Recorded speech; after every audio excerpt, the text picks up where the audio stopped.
ibadah pada hari ini, yang di rumah, di gereja. Mari kita siapkan hati kita, pujian penyembahan yang terbaik buat Tuhan. Dan firman Tuhan yang akan disampaikan boleh menguatkan kita semua. Amin. Jemaat, saya undang bangkit berdiri, kita bersatu di dalam doa.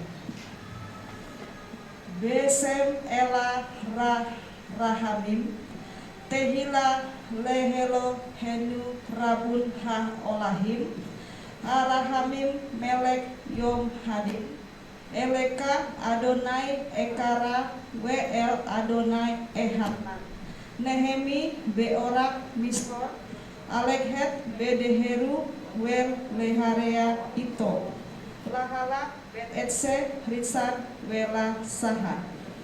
Dengan nama Allah yang pengasih, segala puji bagi Allah, penguasa alam semesta, yang pengasih, Raja hari pengadilan. Kepadamu ya Tuhan aku berseru, dan kepada Tuhanku aku memohon.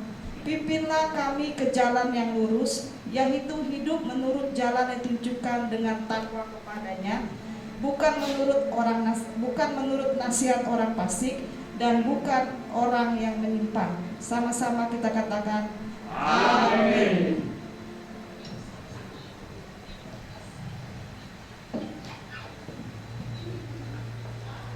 Shalom Bapak Ibu Saudara-saudara yang dikasihi dalam Tuhan, yang beribadah onsite maupun yang ada di rumah. Puji Tuhan kita dapat berkumpul kembali pada hari ini. Saya percaya kita semua yang hadir di sini adalah orang-orang yang dipilih Tuhan dan yang siap menerima berkat yang besar dari Tuhan. Amin. Mari kita fokuskan pikiran dan hati kita hanya kepada Tuhan. Amin.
Karena kami tahu Tuhan, di mana ada puji-pujian, Engkau hadir di tengah-tengah kami ya Tuhan. Hanya di dalam nama Tuhan Yesus Kristus sama-sama kita katakan amin. Haleluya. Shalom. Biar Tuhan yang melakukan perkara-perkara yang besar dalam kehidupan saudara dan saya, katakan amin. Coba lihat kanan kirinya, katakan kau luar biasa. Haleluya. Kita punya Tuhan yang luar biasa. Tepuk tangan bagi Tuhan Yesus. Haleluya.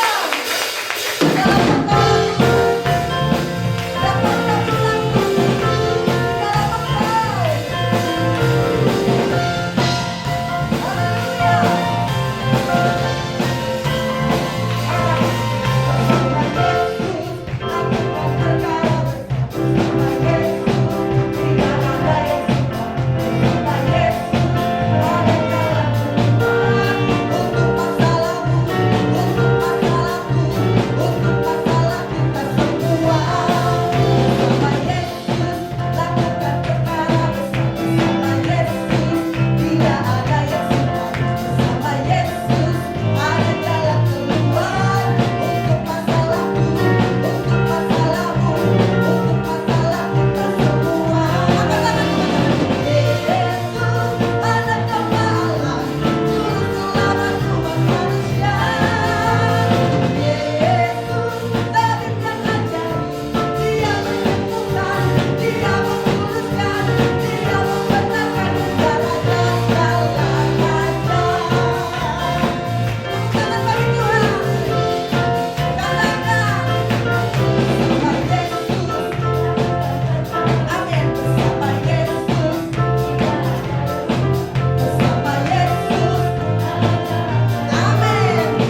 Dia yang menyembuhkan kita, menguduskan kita, dan membenarkan kita. Amin.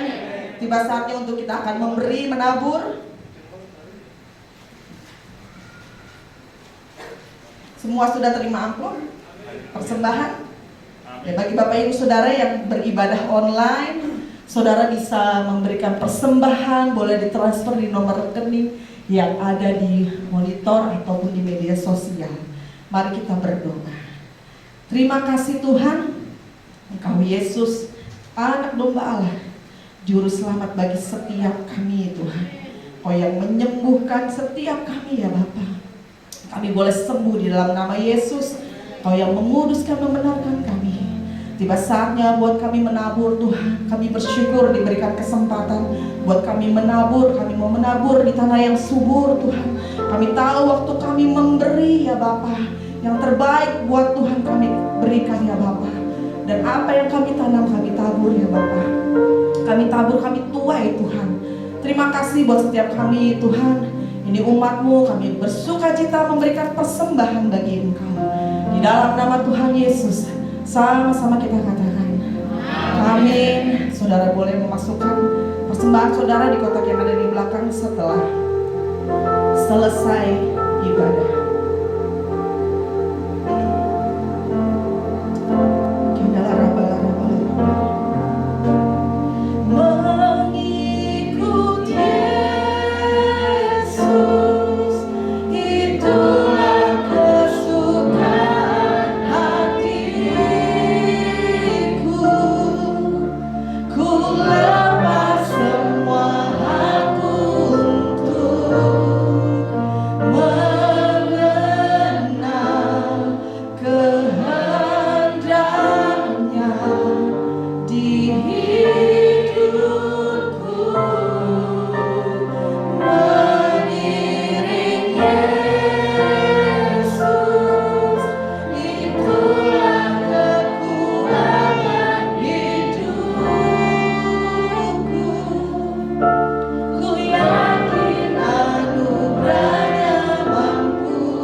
Jadikan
kami kepadamu Tuhan. Amin. Kalau Tuhan izinkan kami untuk datang dari rumah kami masing-masing ke rumah Tuhan di tempat ini, itu anugerah Tuhan yang besar bagi kami. Amin. Baik kami yang hadir maupun kami yang bersungguh-sungguh ambil bagian secara online, karena kami mau mendengar sebagian dari isi hati Tuhan, karena kami mau menaikkan puji-pujian bagi Tuhan, dan biarlah Tuhan disenangkan lewat puji-pujian yang kami naikkan. Kami siapkan hati dan pikiran kami untuk diisi dengan kebenaran firman, supaya kebenaran-Mu yang kami dengar boleh memerdekakan kami. Kami siap menerima firman, dan dalam nama Yesus kami telah berdoa dan mengucap syukur. Amin. Amin.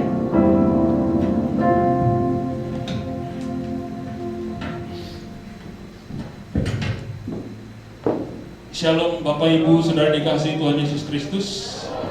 Senang sekali berjumpa dengan Bapak Ibu Saudara. Sepanjang tadi doa praibadah, lalu ujian pembukaan, tidak terasa saya menitikan air mata. Kenapa? Karena tanpa saya sadari ketika menaikkan pujian, saya mengangkat tangan, ya. Saya mengangkat tangan, saya bisa bersuara, saya bisa berkata-kata dengan baik. Saya teringat akan orang tua saya yang saat ini ada di rumah sakit. Orang tua saya kena stroke. Kondisinya sampai sekarang tidak bisa mengangkat tangan dan tidak bisa berbicara dengan baik. Lalu Tuhan ingatkan saya, selagi aku memberikan tangan yang kuat kepadamu, angkatlah tanganmu untuk memuji aku.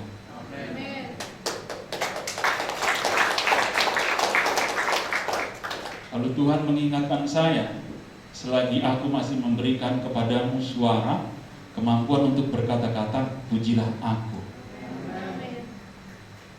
Itu menegur saya dengan kuat, Bapak Ibu. Saya tidak peduli apa kata orang ketika saya mengangkat tangan, lalu saya menari, orang bilang sok rohani banget, saya nggak peduli. Bagi saya, apa yang saya lakukan, hubungan saya dengan Tuhan. Dan orang yang bersungguh-sungguh ketika mengangkat tangan, itulah penyembahan yang baik di mata Tuhan. Amin. Sekali lagi, kalau Tuhan ingatkan saya berbagi dengan Bapak Ibu Saudara, saya mengingatkan Bapak Ibu Saudara, kalau Tuhan memberikanmu kesehatan dan kekuatan, pujilah Tuhan dengan sungguh-sungguh. Amin. Baik. Firman Tuhan pagi hari ini kita ambil dari Lukas 14 ayatnya yang ke-25 sampai ayatnya yang ke-35, tapi kita tidak baca semua.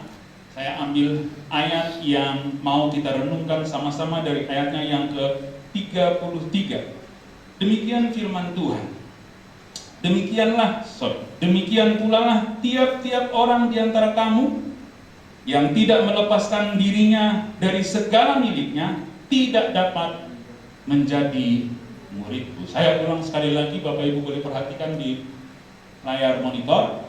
Demikian pula lah tiap-tiap orang di antara kamu yang tidak melepaskan dirinya dari segala miliknya, jadi tidak ada yang tersisa, tidak dapat menjadi muridku. Yang berbahagia adalah saudara dan saya yang mendengarkan firman Tuhan dan melakukannya dalam kehidupanmu sehari-hari. Perkataan yang diucap ini, firman Tuhan diucapkan oleh Yesus sendiri, Bapak Ibu Saudara. Firman yang diucapkan, perkataan yang diucapkan Yesus tentu ada latar belakangnya. Apa latar belakangnya? Pada satu kesempatan ketika Tuhan Yesus berjalan, ada banyak orang yang berduyun-duyun mengikutinya. Jadi ketika orang banyak berduyun-duyun mengikuti Yesus, maka kita bisa pastikan bahwa tiap-tiap orang punya motivasi yang beda-beda. Tiap-tiap orang punya latar belakang yang berbeda-beda. Tiap-tiap orang punya niat yang berbeda-beda.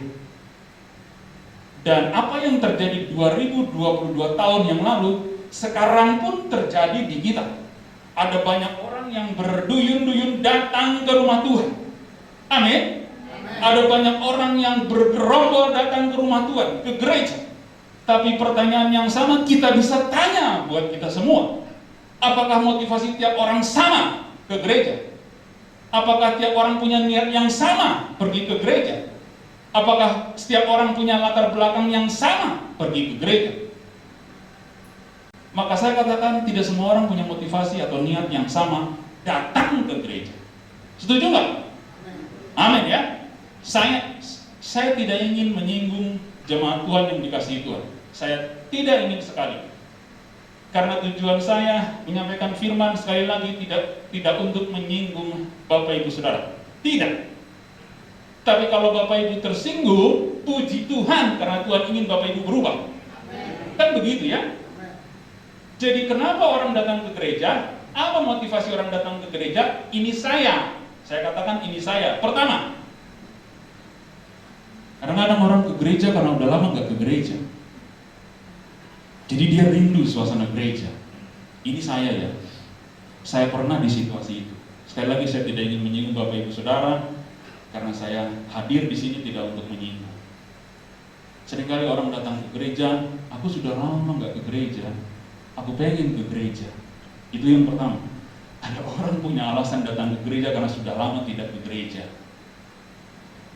Tapi saya ingin katakan apapun alasanmu itu baik, tetap baik, nggak jadi masalah. Tapi kita mau belajar. Yang kedua, ada orang datang ke gereja karena dia bertugas di gereja. Seperti saya sekarang. Kalau saya tidak datang, apa jadinya? Bisa-bisa Wike, Farida bingung siapa yang harus menggantikan. Saya datang ke gereja karena saya bertugas di gereja. Itu alasan kedua. Kalau ada yang mengaminkan, puji Tuhan. Lalu alasan yang ketiga, terkadang orang pergi ke gereja karena tidak enak dengan Bapak Gembala, soalnya Bapak Gembalanya tiap hari Sabtu kasih WA. Jangan lupa ke gereja. Jangan lupa hari Minggu besok ke gereja. My goodness. Lalu yang keempat, terkadang orang pergi ke gereja karena dia berharap Tuhan yang dijumpainya di gereja sanggup menolong hatinya yang sedang sesat. Dan betul, puji Tuhan, ketika ada orang yang punya motivasi datang ke gereja supaya dia berjumpa dengan Tuhan, dan Tuhan yang dia jumpai di gereja menolong hatinya dalam kesesatan, ya, sepanjang 1 jam aku di gereja, bebanku terangkat. Karena survei sudah membuktikan orang yang ke gereja seringkali punya kebaikan, yaitu tekanan darahnya rendah, dibandingkan orang yang tidak pernah pergi ke gereja. Dia akan punya pengalaman dengan tekanan darah yang tinggi. Itu survei, bukan saya mengada-ada. Tetapi sayang 1000 kali sayang, ketika beban dalam hatinya sudah terangkat 1 jam, dia keluar dari pintu gereja, beban itu ada lagi.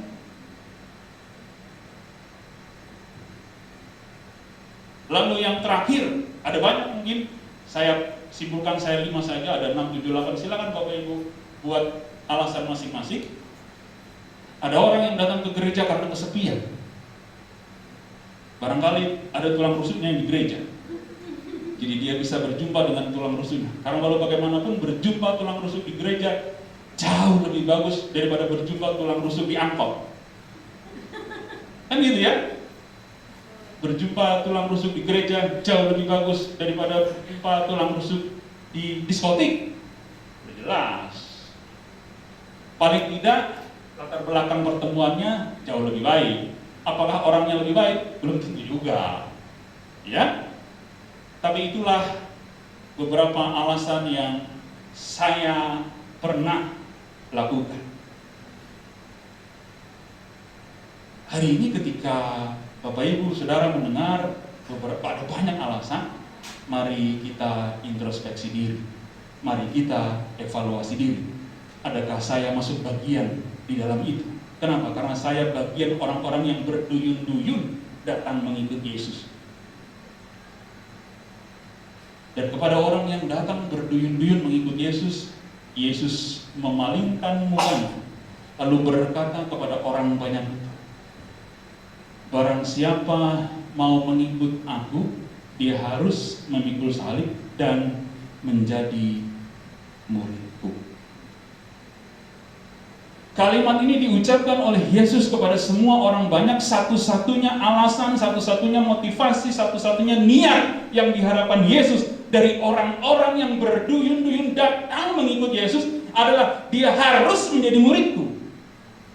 Lain itu dia tidak terima.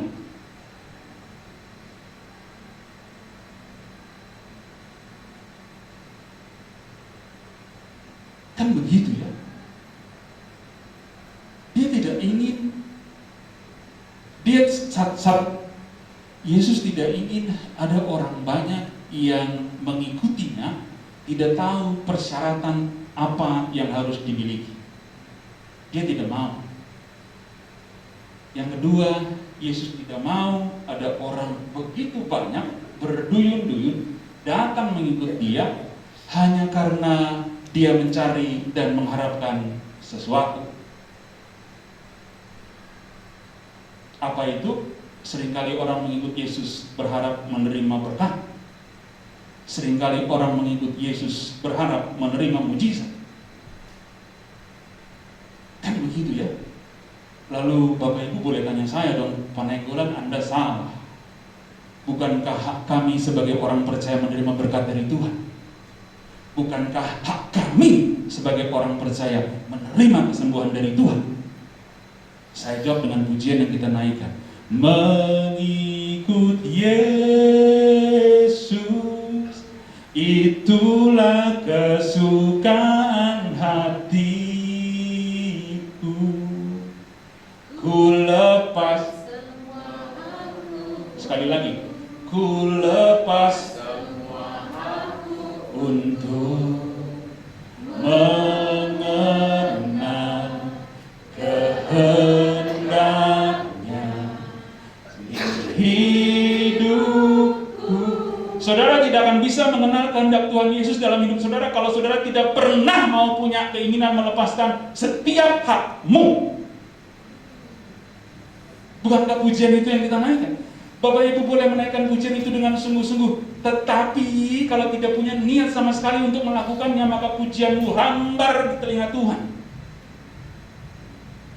Tapi kalau kita bersungguh-sungguh mengikut Yesus, itulah kesukaan hatiku.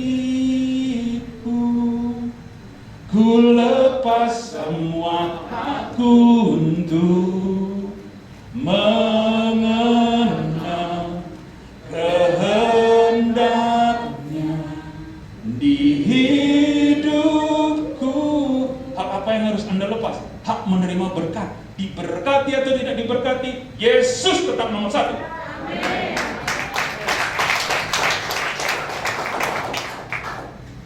Hak apa? Hak menerima kesembuhan. Disembuhkan atau tidak disembuhkan, Yesus tetap nomor satu. Amin. Hak apa lagi? Hak mendapatkan pertolongan. Ditolong atau tidak ditolong, Yesus tetap nomor satu. Amin.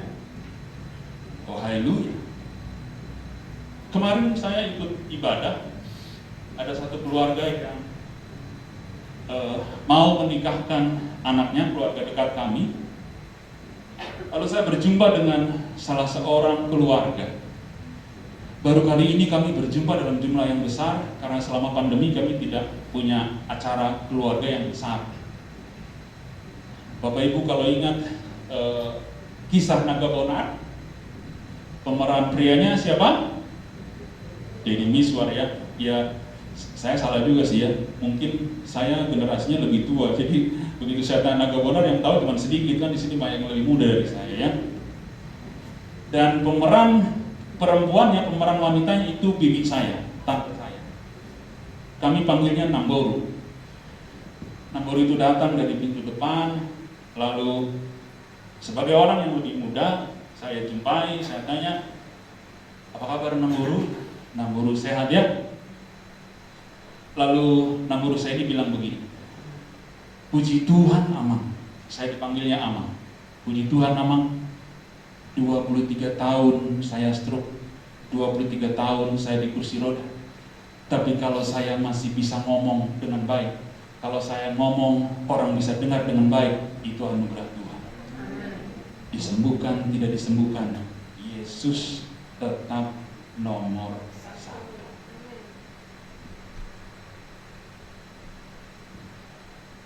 Itu gampang diomongin, tapi tidak gampang dilakukan.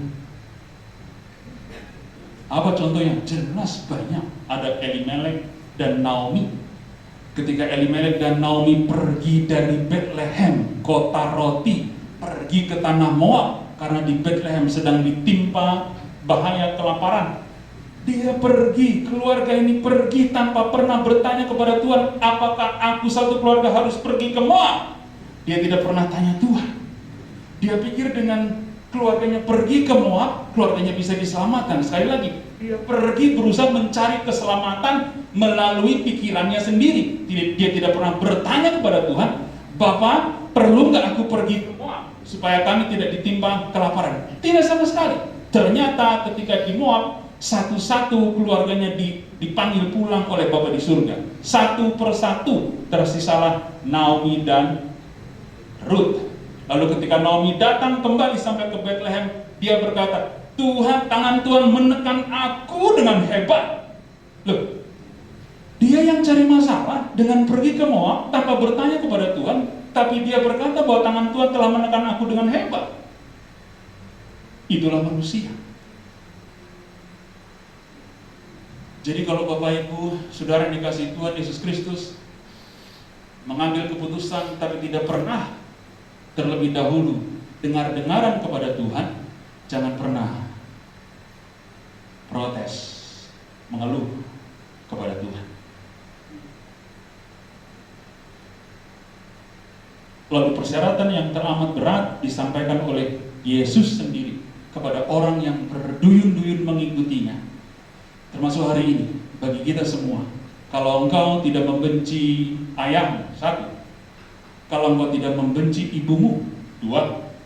Kalau engkau tidak membenci istrimu, 3. Kalau engkau tidak membenci anak-anakmu, 4. Kalau engkau tidak membenci saudaramu laki-laki, 5. Kalau saudara tidak membenci saudaramu perempuan, 6. Dan kalau engkau tidak membenci bahkan nyawamu sendiri, kamu tidak bisa menjadi murid.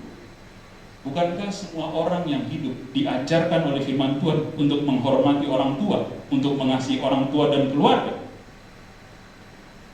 Apa maksud firman Tuhan itu? Yang dimaksudkan perkataan Tuhan adalah kasihmu kepada orang tuamu tidak boleh lebih besar daripada kasihmu kepada Tuhan. Tanggung jawabmu kepada keluargamu tidak boleh lebih besar dari tanggung jawabmu terhadap Tuhan. Kalau karena harus mengikut Tuhan, maka saudara harus punya hubungan yang rusak dengan keluargamu, lebih baik ikut Tuhan dan rusak hubungan keluarga. Sekali lagi, tidak enak, tidak mudah, tapi itu firman Tuhan. Karena seringkali keterikatan kita dengan keluarga, keterikatan kita dengan harta benda membuat kita semua sebagai orang percaya tidak mampu mendengar panggilan Tuhan dengan jelas. Keterikatanmu, keterikatanku kepada keluarga, kepada harta benda, kepada keberhasilan seringkali membuat kita tidak mampu merespon panggilan Tuhan dengan benar. Kenapa? Karena mata hati, mata rohani kita dibutakan oleh keterikatan ini. Hari ini Bapak Ibu belajar. Apakah sekarang saya di posisi yang mana?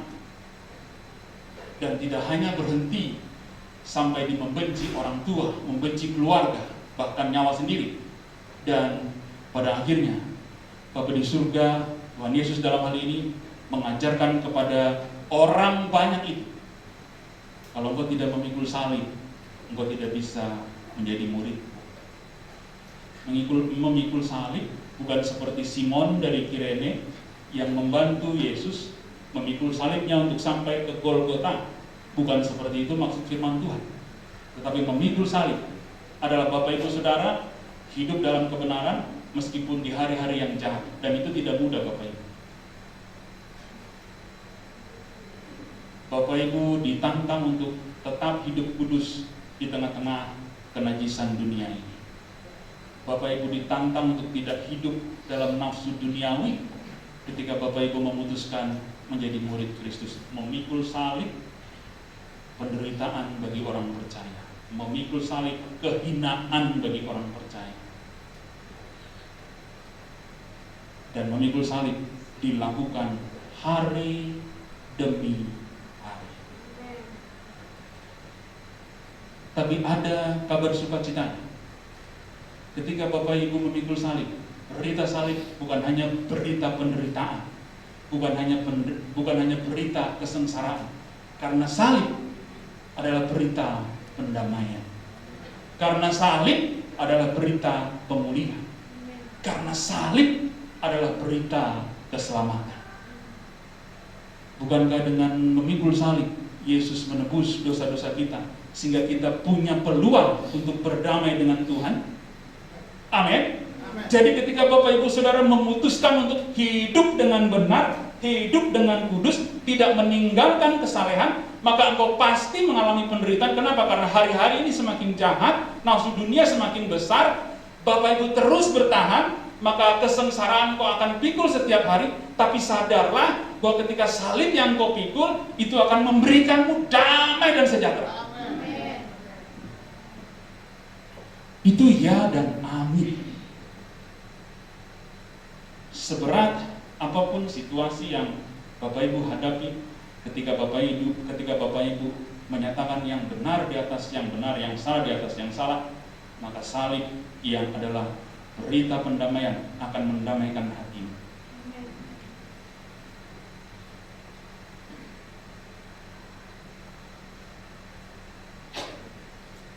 Ketika Bapak Ibu mendengar firman Tuhan, ketika orang banyak yang berduyun-duyun mengikut Tuhan, mendengar apa kata Tuhan, mendengar persyaratan yang teramat berat ketika ingin menjadi murid Tuhan, maka Tuhan mengatakan, kalau mau ikut Tuhan, itu seperti orang yang membangun menara, atau seperti raja yang mau berperang.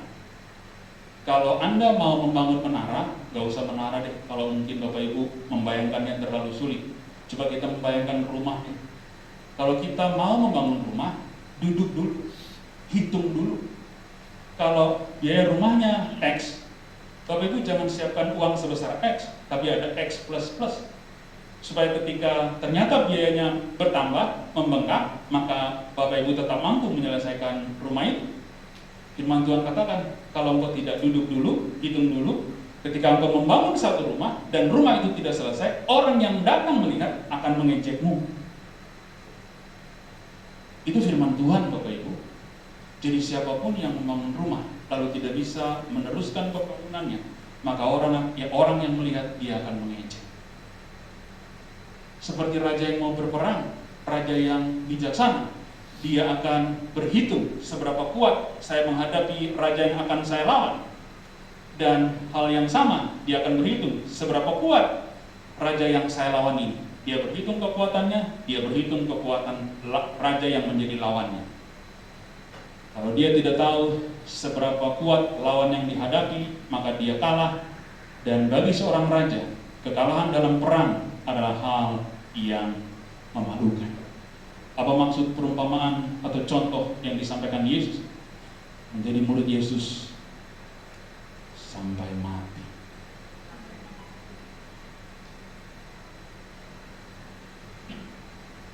Hitung dulu Bapak Ibu, kira-kira persyaratan yang Yesus minta untuk setiap orang banyak yang berduyun-duyun mengikutinya, membenci keluarga, membenci nyawa, memikul salib, melepas semua hak yang dia miliki. Kira-kira lebih beruntung mana? Tetap menjadi murid Kristus atau pergi menjadi murid yang lain? Dihitung dulu, dievaluasi dulu, dipertimbangkan dulu. Yesus tidak mau ketika Bapak Ibu memutuskan menjadi muridnya berhenti di tengah jalan. Dan firman Tuhan katakan, orang yang melihat akan mengejek. orang yang melihat akan mempermalukan. Tidak ada tawar-menawar menjadi murid Kristus sampai mati. Lalu pada kalimat yang terakhir Yesus berkata, garam memang baik, tapi kalau garam sudah kehilangan rasa asinnya, tidak ada gunanya lagi untuk ladang, untuk pupuk. Garam itu dibuang, diinjak-injak orang. Orang Kristen yang baik, hamba Tuhan yang baik, dimanapun dan kemanapun dia berada, dia mampu menjadi penyedap bagi orang-orang di sekelilingnya. Orang Kristen yang baik, hamba Tuhan yang baik, dia mampu memberikan pengajaran dan teladan bagi orang-orang di sekelilingnya. Orang Kristen yang baik, hamba Tuhan yang baik, dia mampu memberikan rasa awet, rasa nyaman di tengah-tengah pergaulannya.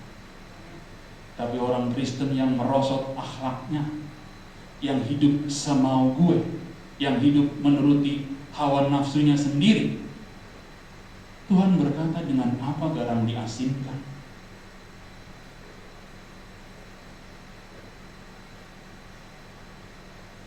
Jadi kalau ada anak Tuhan yang Bapak Ibu dengar selama ini melayani, atau bahkan mungkin tidak melayani, lalu berbalik dari kasih karunia, dia seperti garam yang tidak bisa diasinkan lagi. Ini firman Tuhan yang bilang ya, bukan saya. Garam yang sudah kehilangan rasa asinnya tidak berguna sama sekali. Dia hanya berguna ketika dibuang dan diinjak-injak orang.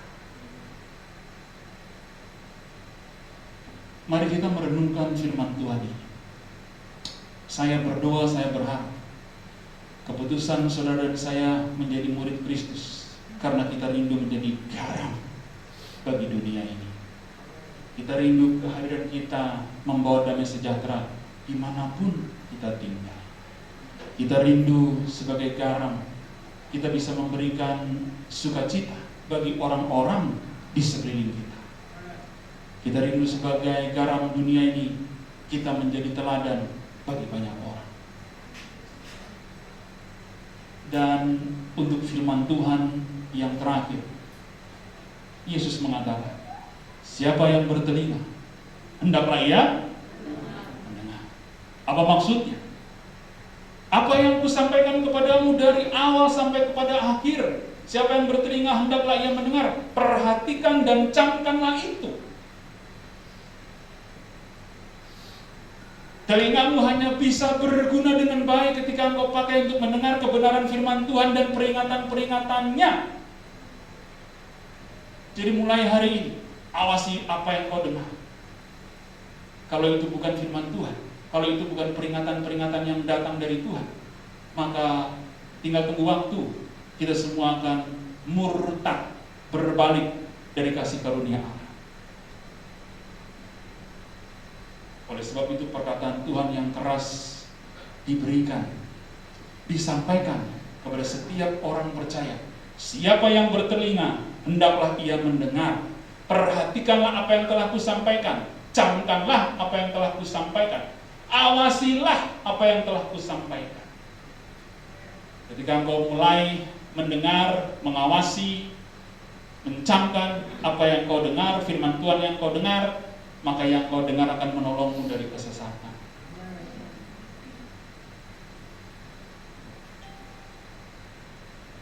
Bukan firman Tuhan yang enak di telinga pagi hari, tetapi biarlah keputusanmu dan keputusanku datang berduyun-duyun untuk mengikut Tuhan adalah keputusan yang tepat, karena kita ingin menjadi murid Yesus.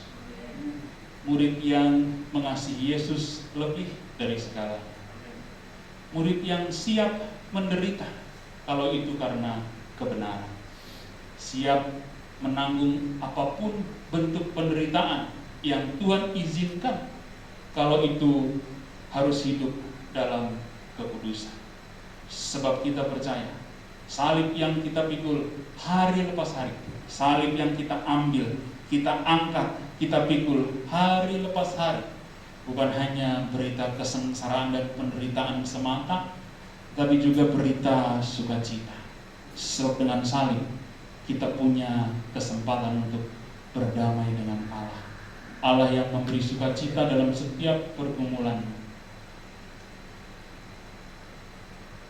Jangan pernah mundur sebagai murid Kristus.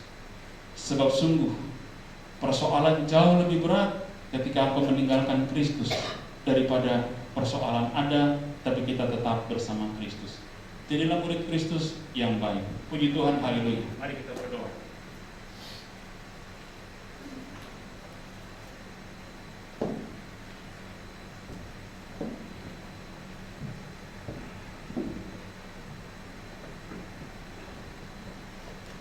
Terima kasih buat saat kami boleh duduk diam untuk diberkati dengan kebenaran firman Tuhan. Bukan perkara yang mudah untuk menjadi murid Tuhan. Tetapi kalau kami punya komitmen, punya kesungguhan, maka Tuhan akan memberi kami kekuatan untuk melaksanakannya.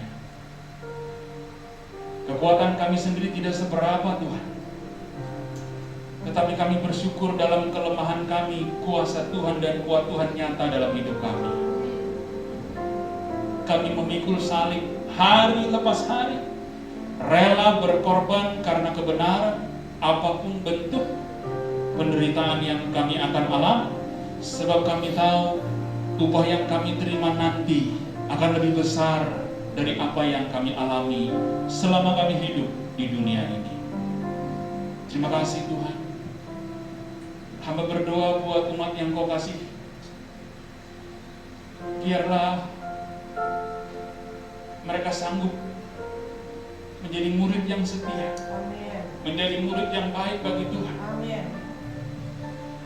Mereka tidak datang kepadamu hanya mencari berkat semata, tapi sungguh mencari hadirat Tuhan. Karena terlalu banyak yang sudah Tuhan beri. Bagian kami menjalani hidup ini dengan baik, menjalani hidup ini dengan tulus, sebab Tuhan beserta dengan kami. Terima kasih Bapa, segala puji dan syukur hanya bagi-Mu. Mari Bapak Ibu, sudah dikasih Tuhan Yesus Kristus, saya undang untuk bangkit berdiri. Kita akhiri dengan doa berkat. Izinkan aku sebagai hamba-Mu memberkati umat yang Kau kasihi, tetapi lebih dari segalanya, berkat Tuhan sendiri atas mereka. Tuhan memberkati dan melindungi engkau. Tuhan menghadapkan wajahnya kepadamu dan memberi damai sejahtera. Tuhan menyinari wajahnya kepadamu dan memberi engkau kasih karunia. Pulanglah, kembalilah ke aktivitasmu yang semula.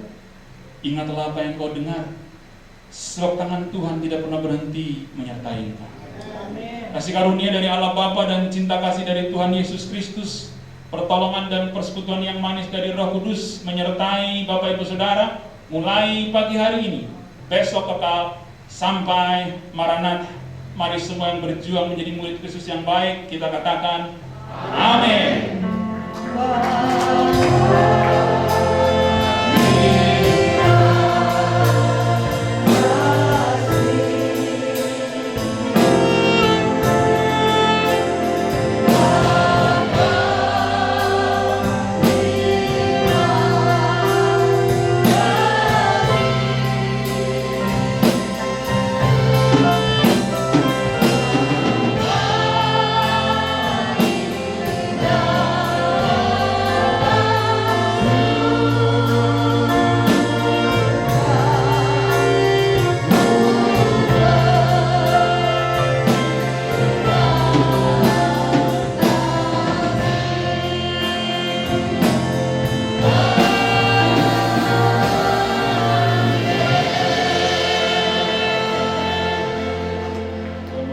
Silakan bersaat teduh.